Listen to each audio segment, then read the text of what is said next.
Bom dia, gente. Que a graça e a paz do nosso Senhor Jesus Cristo esteja presente com todos nós, hoje e sempre. Amém? O texto do nosso sermão de hoje é Lucas, capítulo 9, versículo 1 a 50. Os corredores de plantão aqui da fonte vão me entender um pouquinho como foi preparar essa mensagem. Foi mais ou menos como correr uma distância desafiadora. Para uns é 5 quilômetros, para outros é 10, 15, 20, não sei, dependendo da saúde da pessoa. Aqui foram 50, não quilômetros, mas versículos. No começo você está super animado, né? Não, vamos lá. O céu é azul, as árvores estão lindas e aquele ânimo. Aí lá no meio você começa a ficar meio assustado com a quantidade de coisas que você tem para ver e falar, abundância de informações, quantidade de pontos que você tem para destacar. Aí o cansaço chega. Aí você fica um pouquinho, meu Deus. A perna começa a pesar. Você se questiona se irá conseguir terminar. Isso é bem provável que aconteça hoje comigo.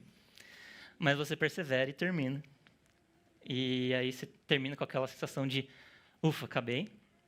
Mas também com um gostinho de satisfação e também de estar maravilhado com algo que você acabou de completar.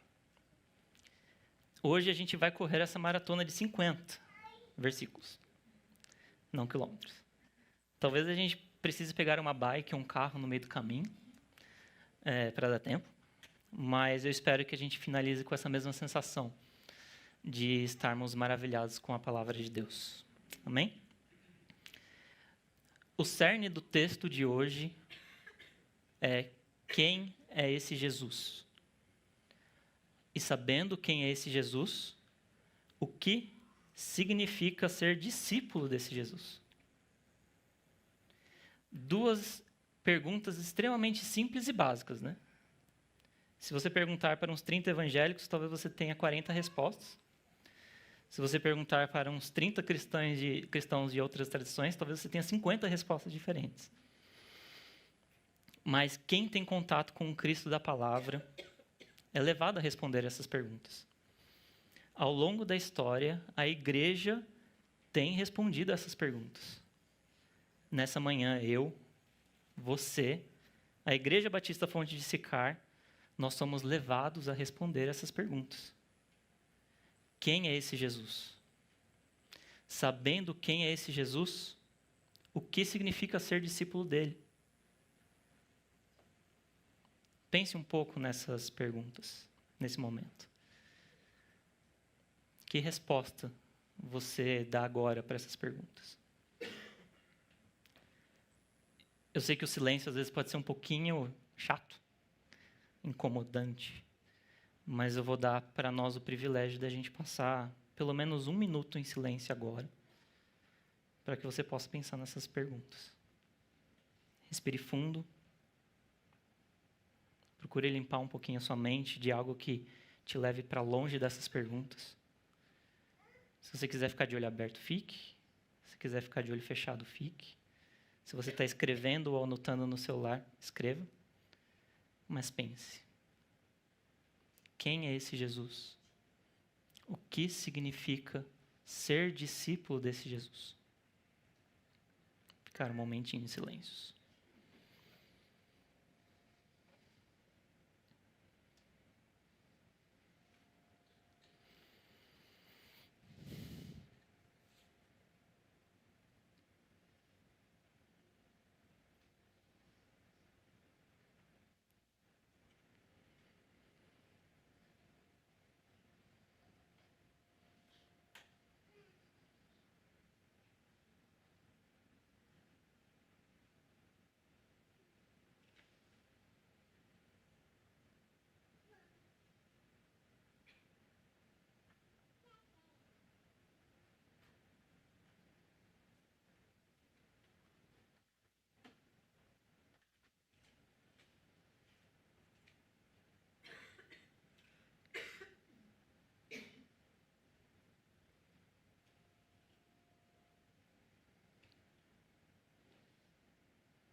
sorte de vocês que o nosso tempo é escasso. A gente ainda tem 50 versículos pela frente. Senão eu poderia aqui abrir para que a gente pudesse compartilhar um pouco o que veio à mente de cada um de vocês. Mas talvez o que tenha vindo à sua mente tenha sido um resultado de uma formulação teológica extremamente estruturada e ortodoxa que você já possui. Que bênção se isso aconteceu, né? Continue refletindo e meditando nisso. Talvez as músicas possam ter ajudado muita gente nisso, né? Mas o que veio à sua mente talvez pode ter sido o que você tem sentido. Talvez os seus sentimentos em relação à figura de Cristo. Se isso aconteceu, que bênção. Continue refletindo, meditando nisso e levando isso em oração. Pode ser que o que veio à sua mente tenha sido o resultado de respostas corretas ou distorcidas de outras pessoas a essas perguntas. Se isso aconteceu também, que bênção. Continue refletindo sobre isso, levando em oração, mas pense como essas respostas impactam a sua própria resposta a essa pergunta. Mas também pode ser que o que vem à mente de vocês tenha sido mais ou menos a mistura de um pouquinho de cada coisa. E se isso aconteceu, calma, está tudo bem. Vamos ver um pouquinho agora como o evangelista Lucas nos ajuda a responder essas questões. Então, eu peço que, caso você não tenha aberto ainda, você abra lá em Lucas 9. A gente vai ler boa parte do capítulo. Então, peço que você se segure aí. Um texto bem grande. Eu vou ler na NVI, tá? Quem quiser acompanhar palavra por palavra que eu estou falando. E eu vou ler tudo. Diz lá o texto. Reunindo os 12, Jesus deu-lhes poder e autoridade para expulsar todos os demônios e curar doenças, e os enviou a pregar o reino de Deus e a curar os enfermos. E disse-lhes, não levem nada pelo caminho, nem bordão, nem saco de viagem, nem pão, nem dinheiro, nem túnica extra. Na casa em que vocês entrarem, fiquem ali até partirem. Se não os receberem, sacudam a poeira dos seus pés quando saírem daquela cidade, como testemunho contra eles. Assim, eles saíram e foram pelos povoados pregando o evangelho e fazendo curas por toda a parte. Herodes, o tetrarca, ouviu falar de tudo o que estava acontecendo e ficou perplexo, porque algumas pessoas estavam dizendo que Jesus tinha ressuscitado dos mortos, outros que Elias tinha aparecido, e ainda outros que um dos profetas do passado tinha voltado à vida. Mas Herodes disse, João eu decapitei. Quem, pois, é este de quem ouço essas coisas? E procurava vê-lo. Ao voltarem, os apóstolos relataram a Jesus o que tinham feito. Então, ele os tomou consigo e retiraram-se para uma cidade chamada Betsaida. Mas as multidões ficaram sabendo e o seguiram. Ele as acolheu, falava-lhes acerca do reino de Deus, curava os que precisavam de cura. E ao fim da tarde, os 12 aproximaram-se dele e disseram, manda embora a multidão para que eles possam ir aos campos vizinhos e aos povoados e encontrem comida e pousada, porque aqui estamos em lugar deserto. Ele, porém, respondeu, deem-lhes vocês algo para comer.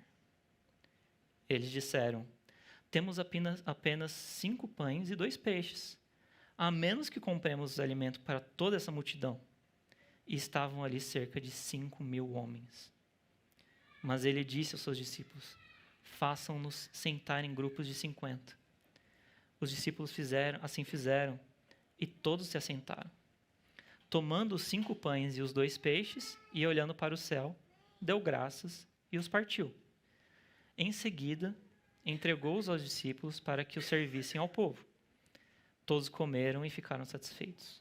E os discípulos recolheram 12 cestos cheios de pedaços que sobraram. Certa vez, Jesus estava orando em particular, e com ele estavam os seus discípulos. Então lhes perguntou, quem as multidões dizem que eu sou? Eles responderam: alguns dizem que és João Batista, outros Elias, e ainda outros que és um profeta do passado que ressuscitou. E vocês, o que dizem? Perguntou. Quem vocês dizem que eu sou? Pedro respondeu: o Cristo de Deus. Jesus os advertiu severamente que não contassem isso a ninguém. E disse: é necessário que o Filho do Homem sofra muitas coisas, seja rejeitado pelos líderes religiosos, pelos chefes dos sacerdotes, pelos mestres da lei, seja morto e ressuscite no terceiro dia. Jesus dizia a todos: se alguém quiser acompanhar-me, negue-se a si mesmo, tome diariamente a sua cruz e siga-me. Pois quem quiser salvar a sua vida, a perderá. Mas quem perder a sua vida por minha causa, este a salvará. Pois que adianta ao homem ganhar o mundo inteiro e perder ou destruir a si mesmo? Se alguém se envergonhar de mim, das minhas palavras, o Filho do Homem se envergonhará dele, quando vier em sua glória, na glória do Pai e dos santos anjos. Garanto-lhes que alguns que aqui se acham, de modo nenhum experimentarão a morte antes de verem o reino de Deus.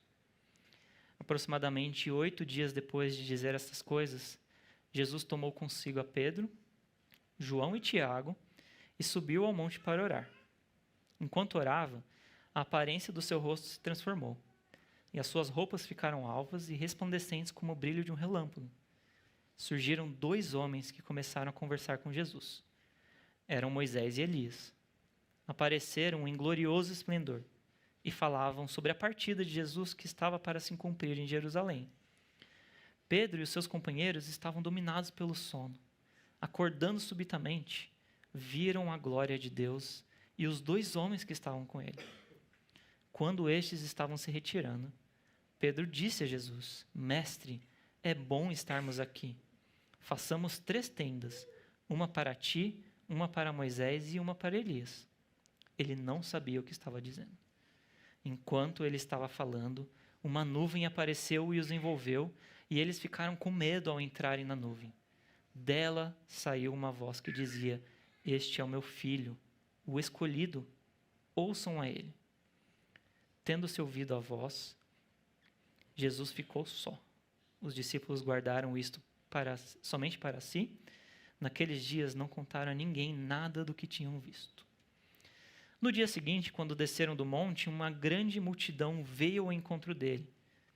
Um homem da multidão bradou: Mestre, rogo-te que dês atenção ao meu filho, pois é o único que tenho. Um espírito domina. De repente ele grita, lança-o em convulsões e o faz espumar. Quase nunca o abandona e o está destruindo. Roguei aos teus discípulos que o expulsassem, mas eles não conseguiram. Respondeu Jesus: ó geração incrédula e perversa, até quando estarei com vocês e terei de suportá-los? Traga-me aqui o seu filho. Quando o menino vinha vindo, o demônio o lançou por terra em convulsão. Mas Jesus repreendeu o espírito imundo, curou o menino e o entregou de volta ao seu pai. E todos ficaram atônitos ante a grandeza de Deus. Estando todos maravilhados com tudo o que Jesus fazia, ele disse aos seus discípulos: ouçam atentamente o que vou lhes dizer. O Filho do Homem será traído e entregue nas mãos dos homens. Mas eles não entendiam o que isso significava.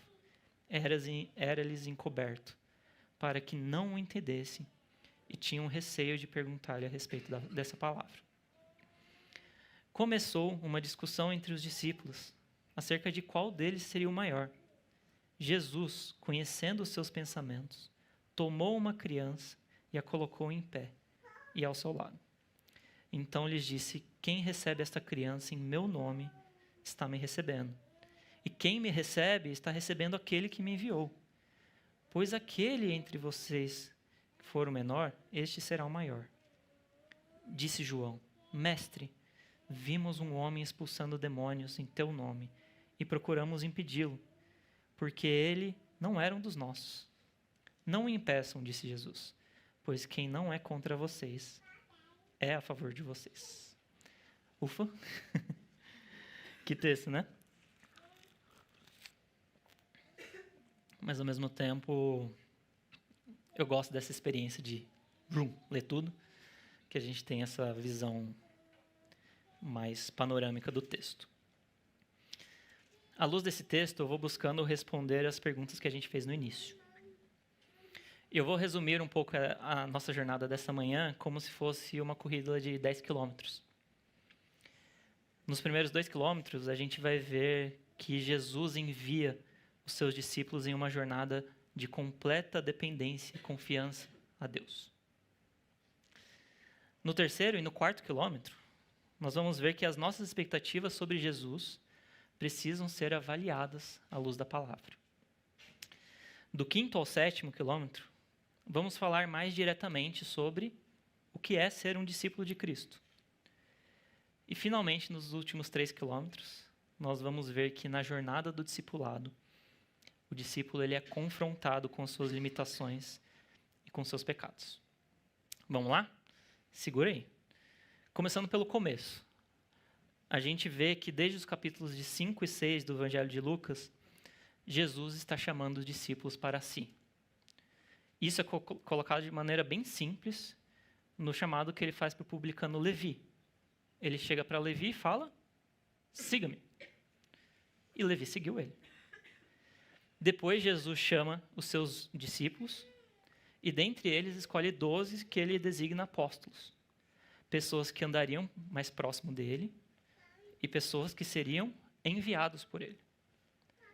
Nas últimas pregações, a gente pôde ver simplesmente Jesus vivendo a vida, o seu ministério, com os 12 discípulos junto a ele e eles aprendendo de Jesus.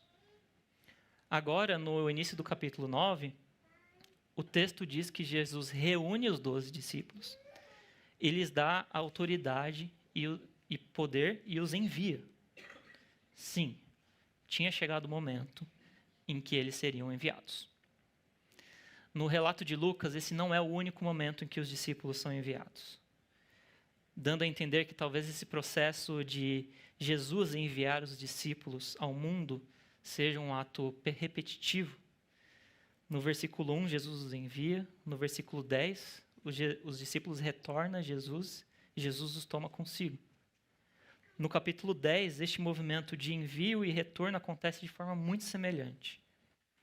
E no capítulo 1, do versículo 8, do mesmo relato de Lucas em Atos, Jesus novamente envia os apóstolos ao mundo. Assim, meus irmãos, ao longo da história da igreja, os discípulos de Jesus vivem este movimento de envio ao mundo e também de retorno ao próprio Cristo, agora caracterizado no espaço de acolhimento da comunhão da igreja. Então, meus irmãos, discípulos de Cristo, vocês também é enviado ao mundo. Você também é enviado para uma realidade para fora desse hotel, dessa igreja. Existe o momento do retorno, existe o espaço para contarmos as bênçãos, as dores e sermos fortalecidos mutuamente com Cristo. Mas, novamente, somos enviados. E o que Jesus tinha para falar a eles nesse momento, de tão importante que está sendo esse primeiro envio deles, em Lucas, relatado por Lucas? No texto diz lá, Jesus fala, não levem nada pelo caminho.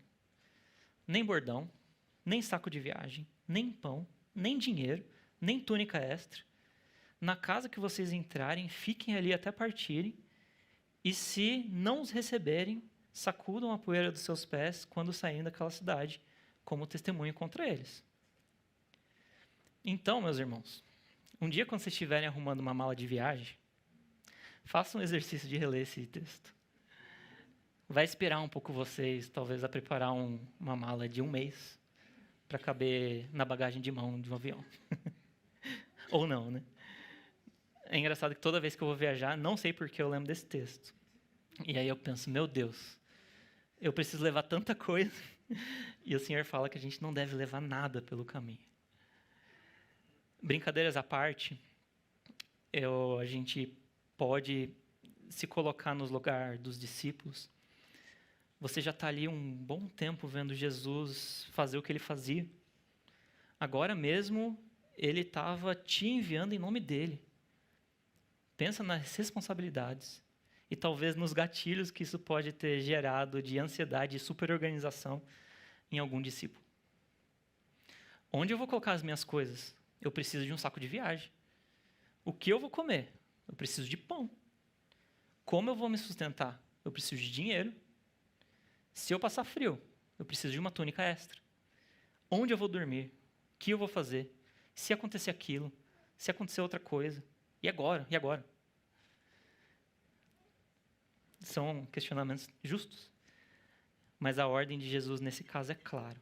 Em uma situação como essa, não existe um único recurso além do que eu vou dar a vocês que deve ser levado nessa jornada. Jesus chama os discípulos a serem enviados em uma jornada de completa dependência e confiança em Deus. Os recursos que eles precisavam, Jesus já tinha dado para eles, poder e autoridade. O restante, os seus próprios recursos, eles não precisavam. Eles só precisavam confiar em Cristo e viver uma vida dependente a Ele. Meus irmãos, vamos nos aproximar um pouquinho mais desse texto. O chamado aqui não é um chamado para a irresponsabilidade. Deixar bem claro aqui isso.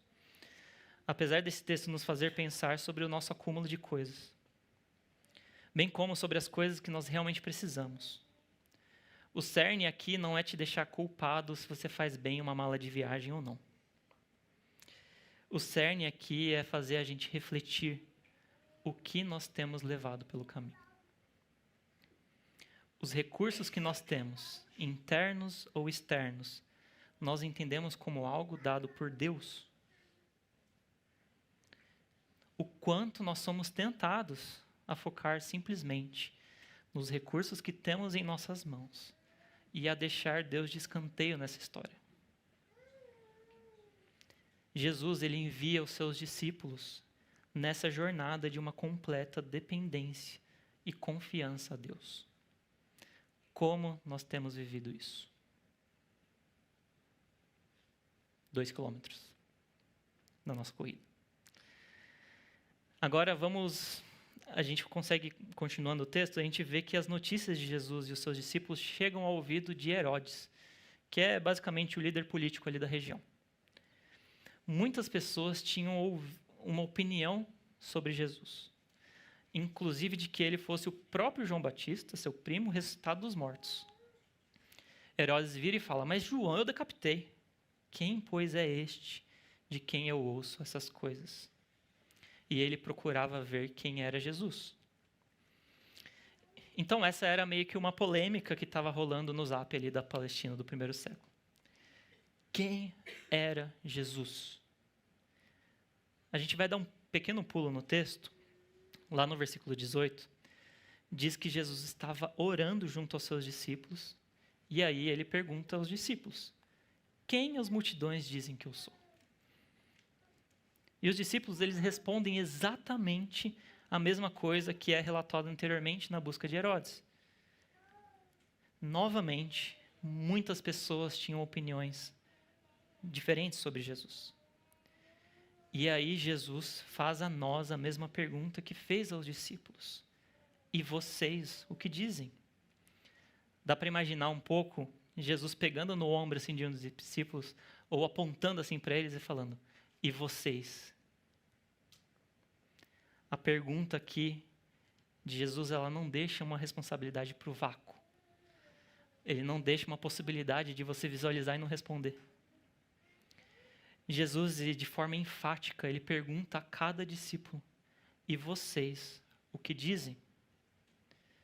Os discípulos aqui, representados por Pedro, respondem: o Cristo de Deus. E é aqui que Jesus começa a desenvolver melhor sobre o impacto que a resposta sobre a sua identidade tem no discipulado. Mas antes da gente detalhar mais um pouco sobre isso, eu queria refletir melhor com vocês sobre essa resposta de Pedro. O Cristo de Deus. Se Pedro estivesse fazendo uma prova de teste, cadê os professores aqui da fonte? Se fosse uma prova-teste, a pergunta seria: quem é Jesus? Aí poderia ter talvez as seguintes alternativas, né? Alternativa A, um anjo. Alternativa B, João Batista. Alternativa C, o Cristo de Deus. Alternativa D, um demônio. Sempre tem uma alternativa meio X assim, né? E alternativa E, Elias. Pedro iria ser certeiro, como a maioria dos estudantes, talvez, né? C de Cristo. Sem erro. Ponto para Pedro. Mas, se fosse uma prova dissertativa, a pergunta seria, né? Quem é Jesus? Justifique sua resposta. Essa quebra, né? Será que Pedro ele acertaria essa pergunta?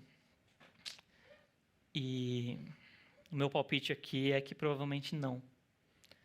A resposta que Jesus dá a eles posteriormente, até o relato dos outros evangelhos desse mesmo episódio nos diz isso.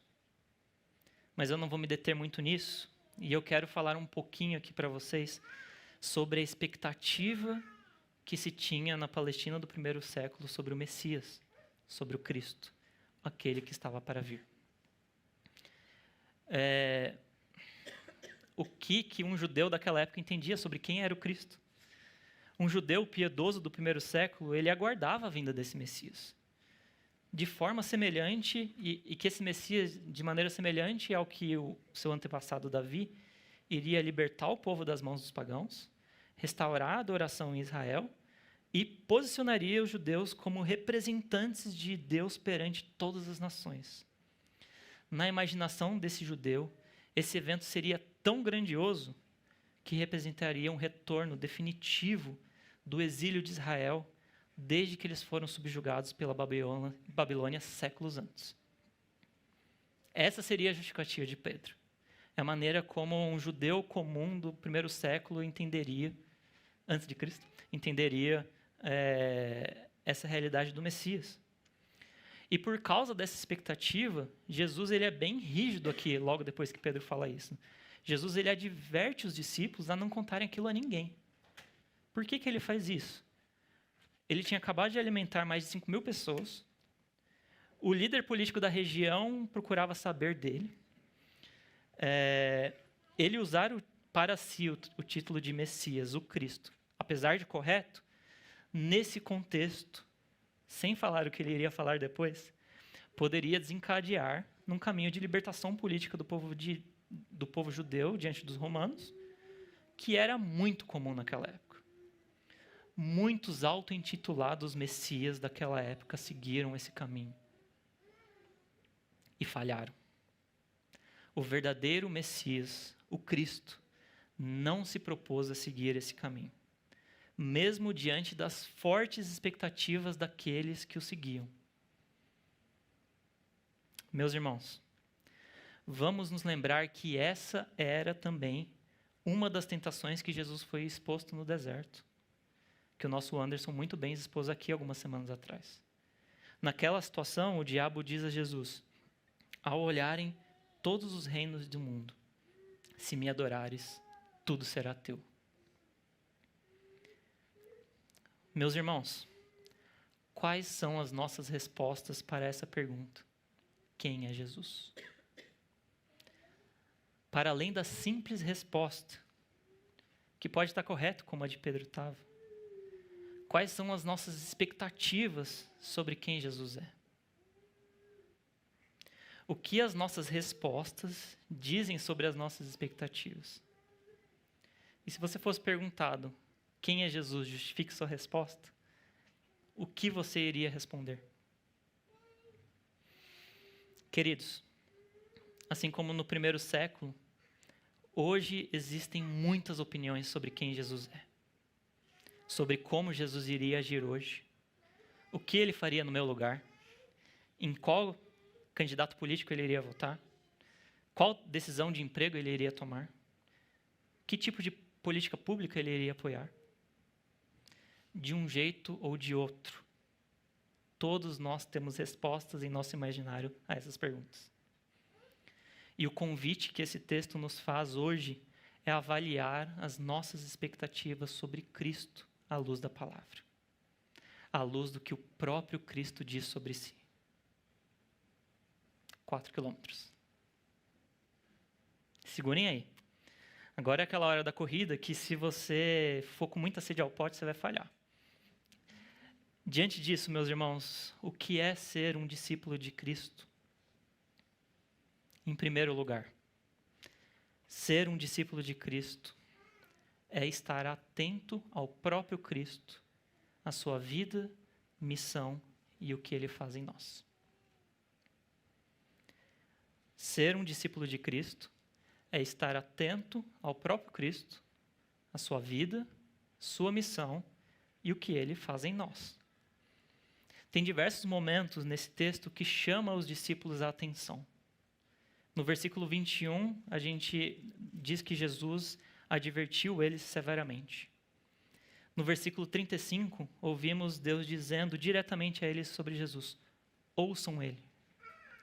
E finalmente, no versículo 44, Jesus diz aos seus discípulos: ouçam atentamente o que eu vou lhes dizer. Meus irmãos, ser discípulo de Jesus é estar atento ao próprio Cristo. Você está atento ao que Cristo se revela continuamente a você? Jesus chama a atenção dos discípulos a quem ele era e o que isso significava. Ser o Cristo de Deus significava ser muitas coisas. E sofrer continuamente, ser rejeitado pela liderança religiosa daquela época. Significava morrer e ressuscitar e vencer a morte. O que Cristo vinha a fazer ali não era uma mera libertação política, mas uma libertação da morte e do que nos leva à morte.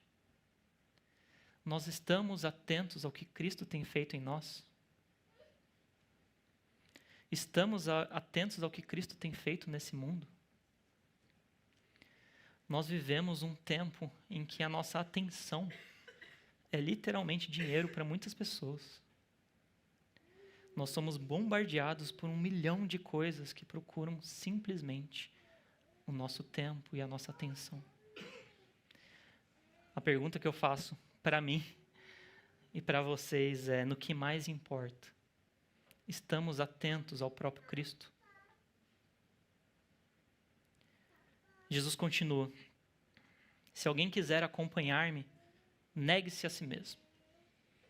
Então, em segundo lugar, meus irmãos, ser um discípulo de Cristo é viver uma vida de abnegação, de renúncia e humildade. É negar a tudo que te leva a viver uma vida fora do discipulado de Cristo. É negar o que te afasta de seguir a Cristo. O discipulado, meus irmãos, é graça de Deus. É algo que a gente não merece e que Deus nos concede e nos chama por sua graça. Mas isso não quer dizer que o discipulado não tenha um custo. No caminho com Cristo, nós somos confrontados com quem somos. E isso pede de nós uma mudança de vida, um arrependimento. Negar algo que entendíamos muitas vezes está impregnada no cerne do nosso ser. Algo que a gente entende como se fosse a nossa identidade, para seguir a Cristo. Mas isso dói. E, queridos, a gente pode responder de diferentes maneiras a esse mandamento de negar a si mesmo. Pode acontecer de, na sua vida com Cristo, o negar a si mesmo se traduza em você ressignificar como você lida com algo que está tão impregnado na sua vida. De forma que você acaba conseguindo conviver com aquilo de forma saudável, madura e sem ferir a sua integridade com Cristo. Mas também pode acontecer que, na sua vida com Cristo, o negar a si mesmo se traduza na necessidade de você pegar e jogar fora as coisas que estão impregnadas no seu ser e que te levam a viver uma vida doente, imatura e que fere a sua integridade com Cristo. Eu não vou dar exemplos aqui de forma consciente, porque qualquer coisa que eu falar aqui, para uma pessoa poderia ser aplicado nesse primeiro caso que eu comentei, né? Algo que pode ser ressignificado e ser vivido numa vida cristã de forma madura. Mas talvez a mesma coisa em outra pessoa precisa ser jogado fora. Porque nós somos pessoas diferentes que tratamos com as coisas de maneiras diferentes. Às vezes pode ser que a gente transite de um caso para o outro, tá? Tem coisas na vida, meu irmão e minha irmã, que você vai conseguir conviver de forma saudável. Mas tem coisas que não. Tem coisas que será necessário jogar fora. Mas isso é algo que você precisa olhar bem dentro do seu coração, discernir na intimidade da sua vida com Deus. O chamado, meus irmãos, para um caso ou outro, é o mesmo. Negar a si mesmo.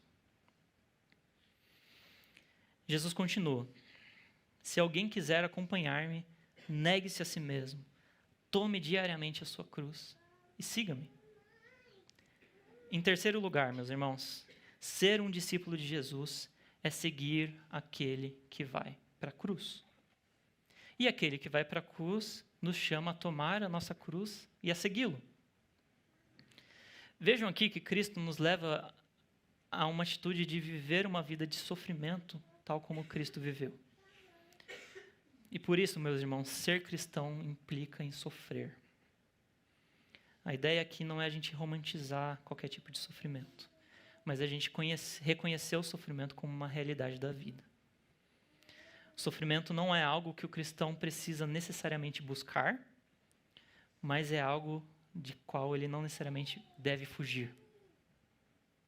A ideia é que a gente saiba que, sendo cristão, por mais que a gente não busque o sofrimento, ele vai chegar. De certa maneira, é algo complexo o que o ouvinte do discurso de Jesus está ouvindo aqui, nesse texto. Difícil das pessoas assimilarem ali. Porque como que pode alguém que vivia naquele tempo tomar a cruz diariamente? Naquele contexto, tomar a cruz era algo que alguém não fazia mais de uma vez na vida.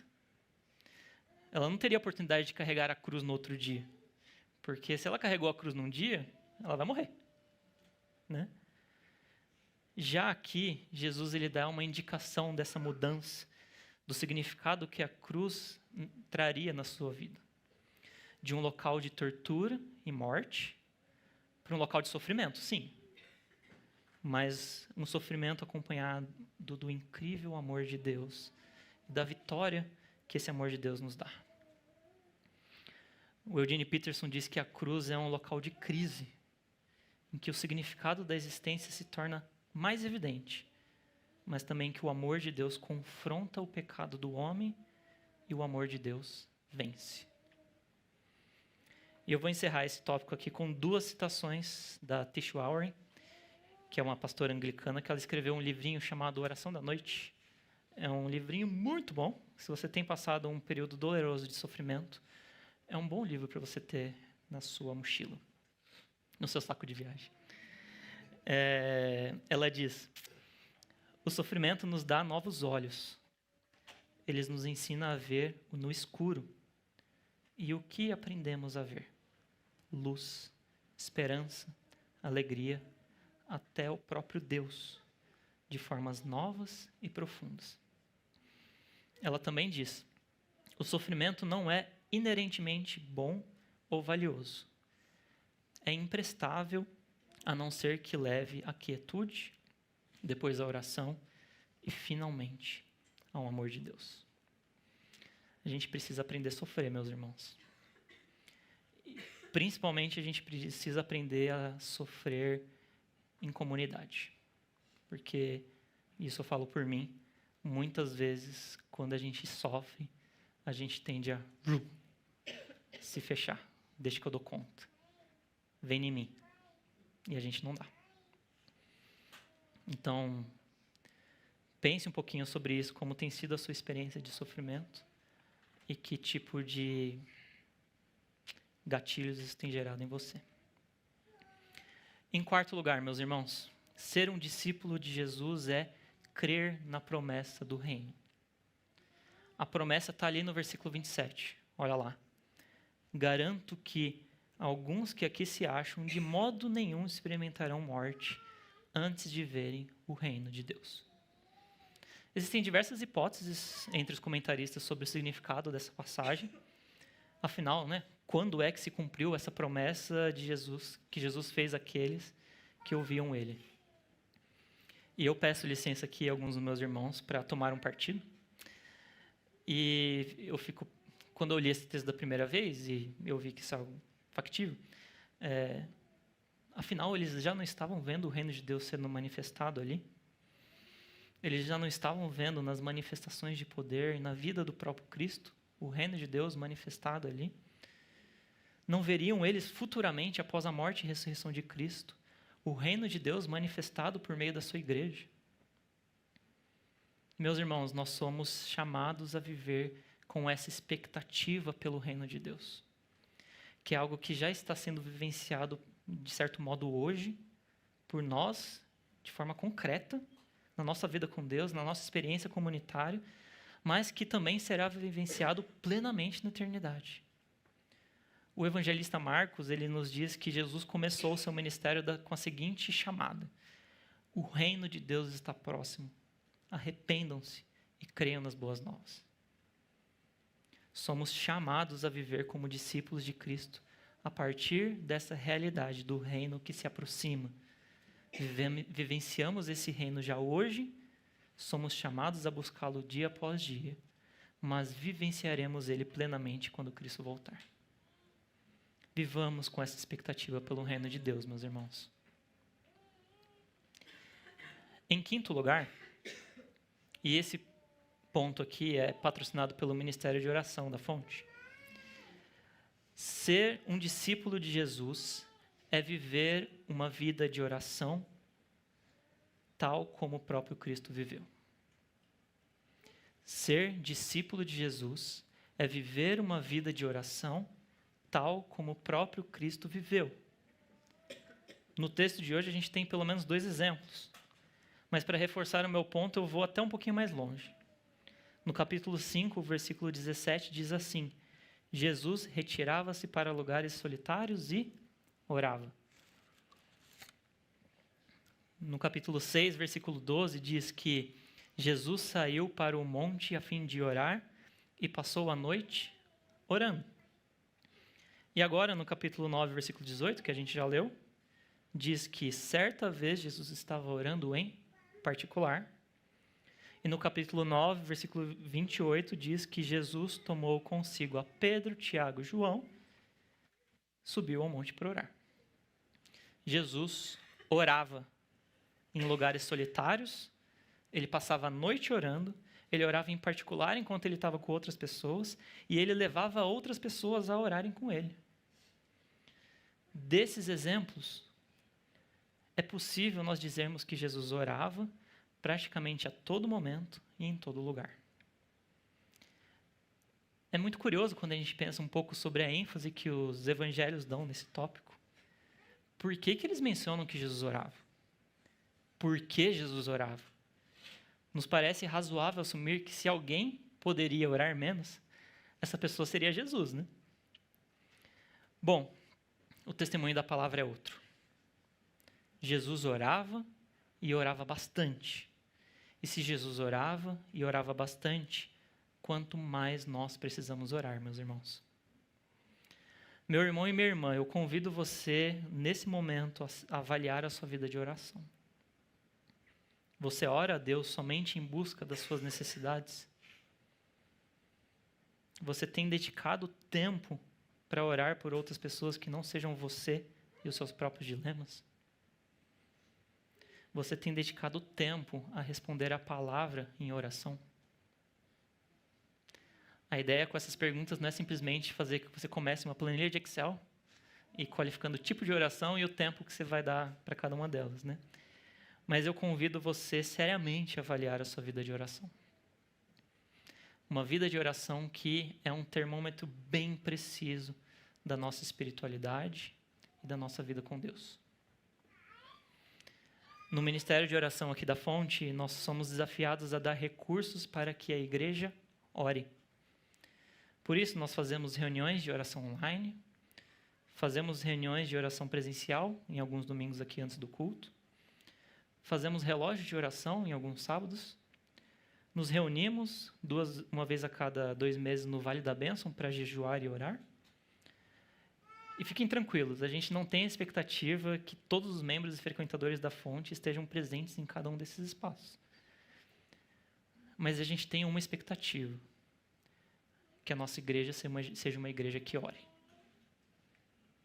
Pessoas que sejam comprometidas a uma vida de oração como tradução do seu discipulado com Cristo. Os recursos que temos hoje é para auxiliar vocês a orar. Caso você olhe para a sua vida e você pense, meu Deus, eu preciso de ajuda nessa área. Fala com a gente. A gente tem orado por você.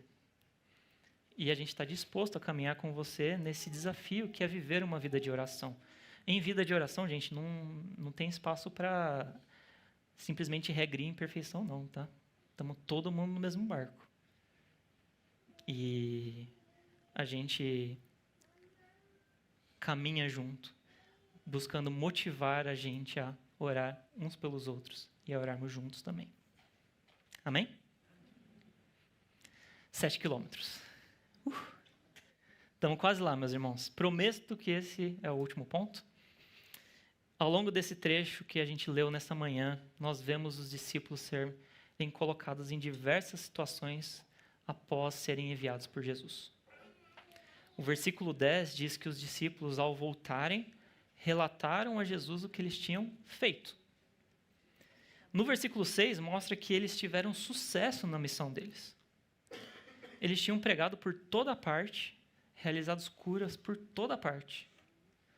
Talvez ali no versículo 10, os discípulos voltaram assim, Jesus, olha o que eu fiz, né? E eles provavelmente tinham se achado ali, na crista da onda. Tudo que eles tinham feito diante daquele momento que Jesus tinha enviado a eles. Mas a jornada não tinha terminado ali. E os diversos relatos que nós temos ao longo desses 50 versículos que a gente leu, a gente vê os discípulos serem confrontados com as suas limitações e com os seus pecados. Vamos passar rapidinho nisso. Primeiro, o texto mostra eles sendo confrontados com a limitação de não conseguirem alimentar a grande multidão. Vejam como Jesus desafia os discípulos a eles mesmos alimentarem a grande multidão, lá no versículo 13. Vejam como eles se sentem limitados diante do trabalho, que seria alimentar toda aquela multidão. Eles pensaram até em comprar alimento para todo mundo, o que, segundo alguns comentaristas, levaria meses para eles trabalharem e conseguirem aquela quantidade de dinheiro. Olhem também como os discípulos têm o impulso de mandar a multidão embora, no versículo 12. E como Jesus tem o impulso de acolher as multidões. Ele faz isso no versículo 11 e, posteriormente, os alimenta. Segundo, o texto mostra eles sendo confrontados com a alimentação de não estarem atentos ao que Jesus estava falando e fazendo. No momento em que Jesus sobe ao monte para orar, enquanto Jesus estava orando, coisas aconteceram. Acho que até esqueci dessa aplicação no último ponto, né? Quando a gente ora, coisas acontecem. Apareceu Moisés e Elias, eles conversavam sobre quando Jesus ia partir, e o texto diz que Pedro e os seus companheiros estavam dominados pelo sono. Quando acordaram, eles viram a situação ali.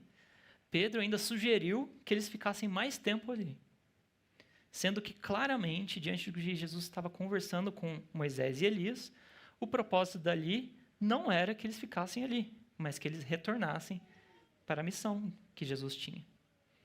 Ou seja, eles dormiram e quando acordaram viram algo, mas entenderam errado a situação.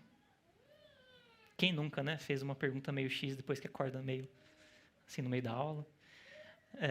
Mas claramente ali eles não estavam atentos àquela situação que estava acontecendo e quando foram dar pitaco ainda fizeram errado. O texto é bem claro, né? Pedro não estava sabendo o que ele estava falando. Terceiro, os discípulos eles foram confrontados com a limitação de não conseguirem expulsar o demônio do menino que tinha convulsões. E esse tópico em particular deve ter doído neles, né? Porque há pouco tempo eles tinham expulsado demônios, curado tantas pessoas na missão que Jesus tinha dado a eles. E aqui eles falharam e ainda tiveram a sua fé questionada por Jesus. É meio ruim quando você faz alguma coisa e você vai tentar fazer de novo e você não consegue, né? Essa sensação de limitação que os discípulos tinham. Além disso, eles foram ali repreendidos por Jesus naquela situação. Quarto, os discípulos foram confrontados com o pecado de se considerarem maior do que o outro. E nesse tópico aqui, é bem bizarro, porque o versículo 46 começa do nada com: começou uma discussão entre os discípulos acerca de qual deles seria o maior. De onde que veio isso, gente? Que raios de realidade esses caras estavam vivendo? Diante de tudo o que Jesus tinha falado sobre negar a si mesmo, como eles tinham imaginado que uma discussão entre eles sobre quem era o maior era algo aceitável nos discípulos de Cristo. Sabe, às vezes eu vejo muitos cristãos se degladiando nas redes sociais, principalmente no Twitter, que é a rede que eu mais permaneço, apesar de que talvez ontem o Elon Musk tenha feito algo que vai acabar com todas as discussões, né? Eu não sei. Parece que essas discussões nas redes sociais, né, surgem assim, do nada, simplesmente como aconteceu com os discípulos. Eu penso e olho, meu Deus, de onde que veio isso? E apesar dessas discussões serem por motivos diversos, eu fico pensando que na prática, muitas vezes, a situação é muito parecida com a situação vivida pelos discípulos aqui. Independentemente do tema, muitas vezes são só discípulos de Cristo discutindo entre si quem é o maior, ou o mais certo, ou talvez seja a mesma coisa. Isso é triste e vergonhoso, meus irmãos. De fato, o problema não é discutirmos uns com os outros. Isso acontece, desde que ser humano é ser humano. E que testemunho a gente daria ao mundo se a gente pudesse discutir uns aos outros de forma saudável, certo?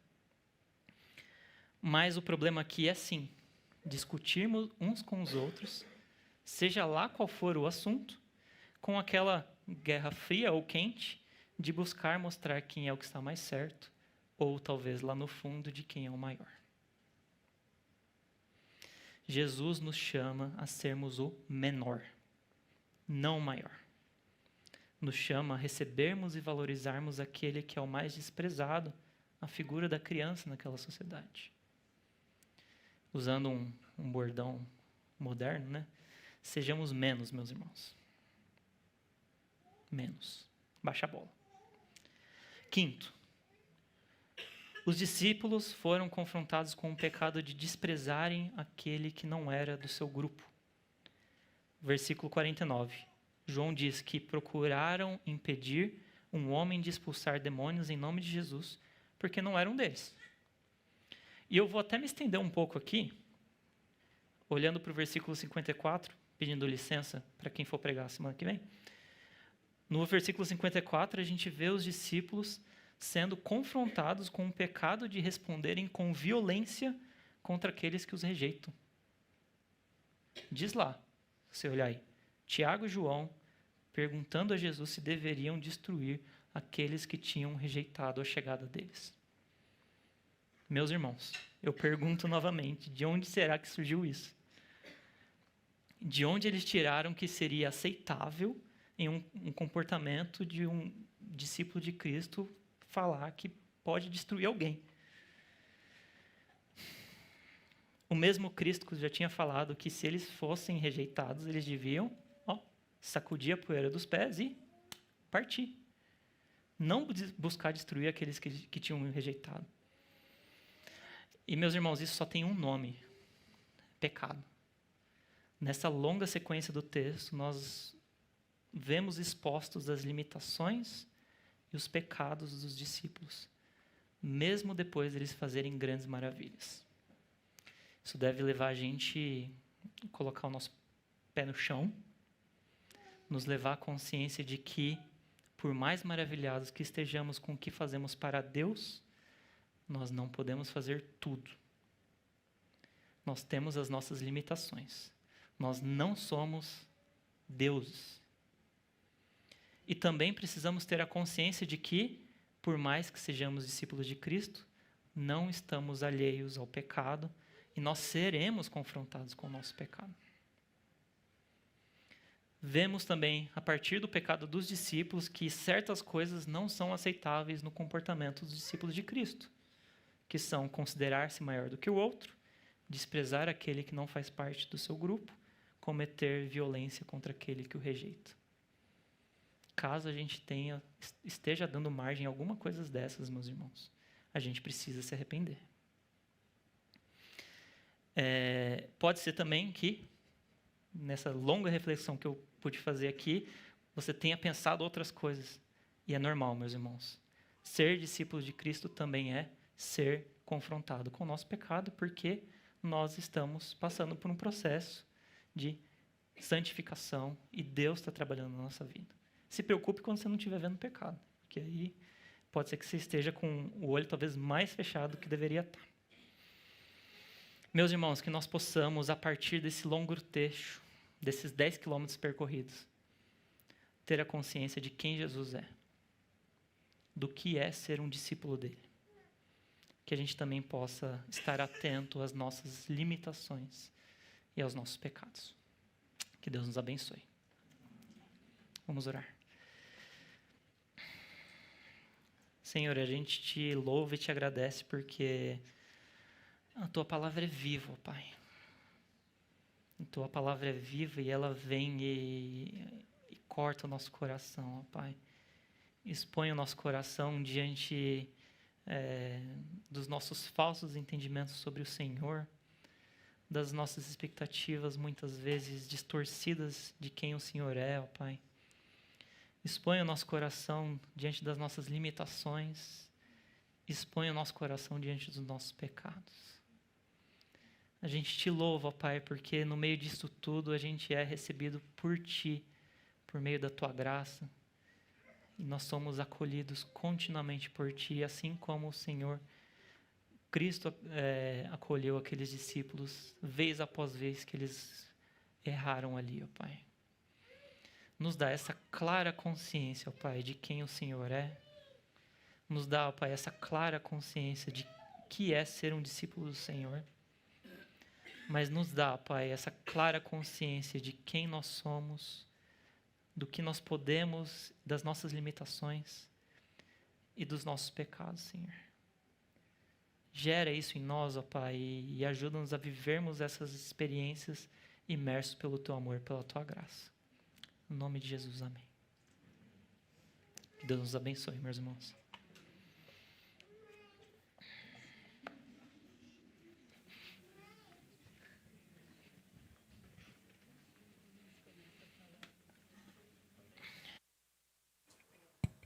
Amém. Hoje é domingo de ceia e ouvimos a palavra do Evangelho, ouvimos a respeito do Cristo que veio para morrer e ressuscitar ao terceiro dia.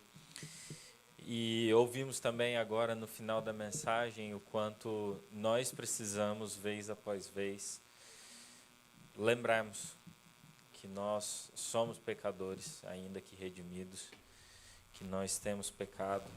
E assim como aqueles discípulos que fizeram grandes feitos, mas ainda precisavam relembrar quão falhos eles eram, nós também precisamos. E a ceia nos lembra disso, quanto nós necessitamos de salvação, quanto nós necessitamos de redenção. Então, eu queria convidar você a abrir a sua Bíblia em Isaías, capítulo 53. E enquanto nós lemos o texto, vocês vão receber os elementos da ceia. Após lermos o texto, após recebermos os elementos, nós vamos cantar e depois iremos ceiar. Tá bom? Então, Isaías 53, o texto diz assim: Quem creu em nossa mensagem e a quem foi revelado o braço do Senhor, ele cresceu diante dele como um broto tenro e como uma raiz saída de uma terra seca. Ele não tinha qualquer beleza ou majestade que nos atraísse, nada havia em sua aparência para que o desejássemos. Foi desprezado e rejeitado pelos homens, um homem de dores e experimentado no sofrimento. Como alguém de quem os homens escondem o rosto, foi desprezado, e nós não o tínhamos em estima. Certamente, ele tomou sobre si as nossas enfermidades, e sobre si levou as nossas doenças. Contudo, nós o consideramos castigado por Deus afligido, atingido e afligido. Mas ele foi traspassado por causa das nossas transgressões, foi esmagado por causa de nossas iniquidades. O castigo que nos traz a paz estava sobre ele, e pelas suas feridas fomos curados. Todos nós, como ovelhas, nos desviamos, cada um de nós se voltou para o seu próprio caminho, e o Senhor fez cair sobre ele a iniquidade de todos nós. Ele foi oprimido e afligido, e contudo não abriu a sua boca. Como um cordeiro foi levado para o matadouro, e como uma ovelha que diante de seus tosqueadores fica calada, ele não abriu a sua boca. Com julgamento opressivo ele foi levado. E quem pode falar dos seus descendentes? Pois ele foi eliminado da terra dos viventes, por causa da transgressão do meu povo, ele foi golpeado. Foi-lhe dado um túmulo com os ímpios, e com os ricos em sua morte, embora não tivesse cometido nenhuma violência, nem houvesse nenhuma mentira em sua boca. Contudo, foi da vontade do Senhor esmagá-lo e fazê-lo sofrer. E embora o Senhor tenha feito da vida dele uma oferta pela culpa, ele verá a sua prole e prolongará os seus dias, e a vontade do Senhor prosperará em sua mão. Depois do sofrimento de sua alma, ele verá a luz e ficará satisfeito. Pelo seu conhecimento, meu servo justo justificará a muitos e levará a iniquidade deles. Por isso, eu lhes darei uma porção entre os grandes, e ele dividirá os despojos com os fortes, porquanto ele derramou a sua vida até a morte e foi contado entre os transgressores, pois ele levou o pecado de muitos e pelos transgressores intercedeu. Graças a Deus pela obra de Jesus em nosso favor. Ele é este servo sofredor que foi desprezado, rejeitado, mas que viu o fruto da sua obra. Vamos louvar ao Senhor?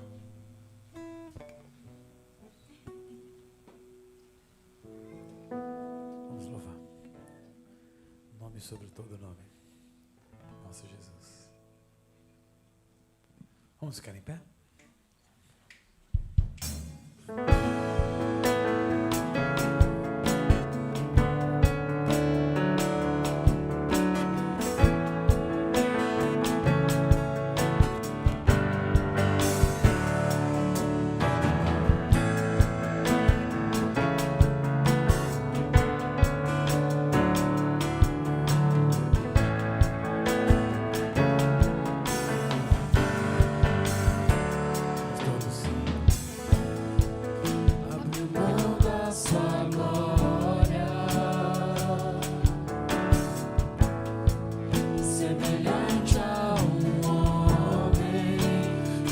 Esvaziou, servo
Amém.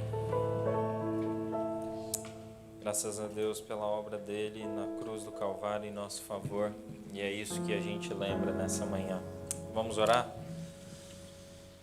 Senhor, nós te louvamos pela obra do teu Filho Jesus. Te louvamos, ó Deus, porque quando nós estávamos mortos nos nossos pecados, Ele nos deu vida. Te louvamos, ó Deus, porque Cristo se humilhou, se esvaziou e foi até a cruz, este lugar de crise, como nós ouvimos. Mas ali, naquele lugar de crise, o teu amor venceu. Venceu a morte, venceu o pecado. E hoje nós temos a certeza da nossa salvação, da redenção, da purificação dos nossos pecados. Obrigado pela obra de Jesus. É esta obra que nós lembramos nesta manhã. Pedimos, ó Deus, que o Senhor continue nos purificando, nos transformando. Carecemos, ó Deus, do teu perdão. Carecemos, ó Deus, da tua salvação. Carecemos, ó Deus, de um encontro genuíno com o Senhor dia após dia. Muito obrigado pela obra de Jesus. Obrigado pelo acesso que temos ao Senhor. Obrigado por ter nos encontrado, Senhor. Obrigado por ter nos encontrado. Vamos participar dos elementos da ceia.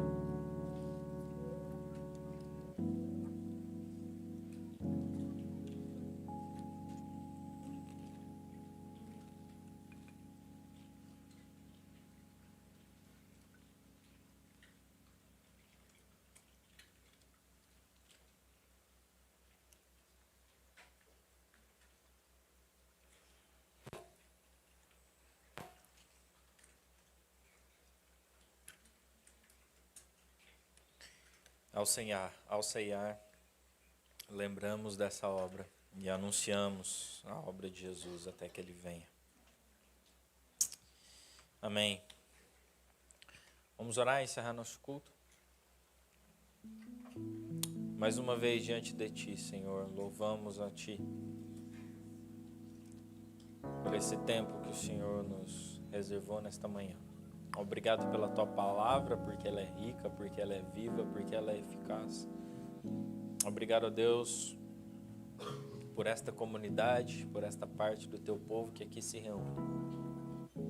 Nos acompanhe ao longo dessa semana, guie os nossos passos, transforme as nossas vidas e nos alcance dia após dia com a Tua palavra.